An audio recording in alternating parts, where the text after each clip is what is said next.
HOA Karen's obsession with control had no limits. She called 911 when I was trying to sell my car, claiming it was hers, as if her entitlement could override legal ownership. What she didn't realize was that the car was not just mine. It was fully monitored, secured, and protected by Titan, Max, and my elite K9 squad. Every step she attempted, every demand she made, would be met with preparation, authority, and immediate consequences. It was early morning when Karen's SUV screeched into my driveway, papers flapping, face twisted with panic and indignation. "You can't sell that. It's HOA property.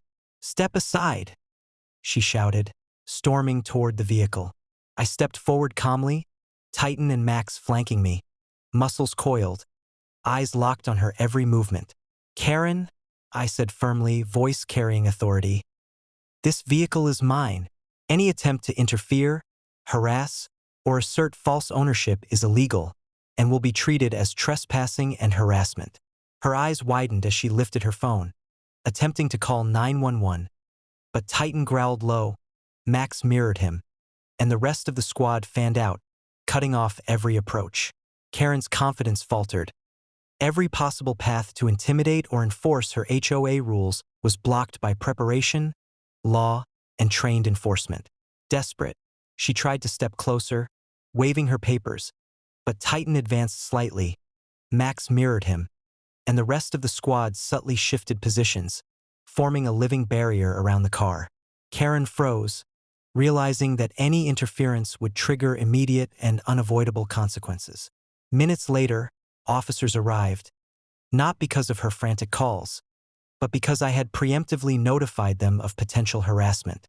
They assessed the scene, Titan and Max in strategic positions, the K9 squad information, and all legal documentation proving ownership of the car and property.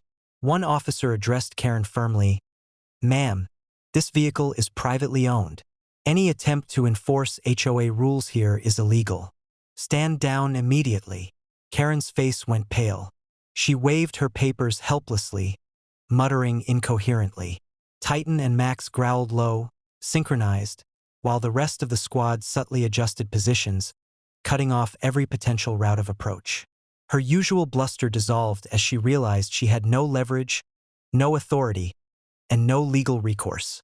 Desperate, Karen attempted a step forward, but the synchronized stance of the K9S communicated a single unyielding message: "Leave now, or face immediate consequences." She muttered under her breath, retreating to her SUV, her confidence shattered. Officers escorted her off the property, ensuring she could not return or attempt further interference. By mid-morning, the property was calm, the car secure, and the lesson unmistakable. HOA entitlement and arrogance are meaningless when faced with preparation, authority, and elite K9 enforcement. Neighbors passing by whispered in disbelief. "She actually tried to claim his car?" one said. I smiled faintly. "She underestimated law, authority, and loyalty. That's a mistake you only make once." Karen's humiliation became legendary. Her audacious attempt to claim the car failed spectacularly. Titan lounged near the vehicle, Max patrolled the driveway, and the rest of the squad maintained positions of silent vigilance.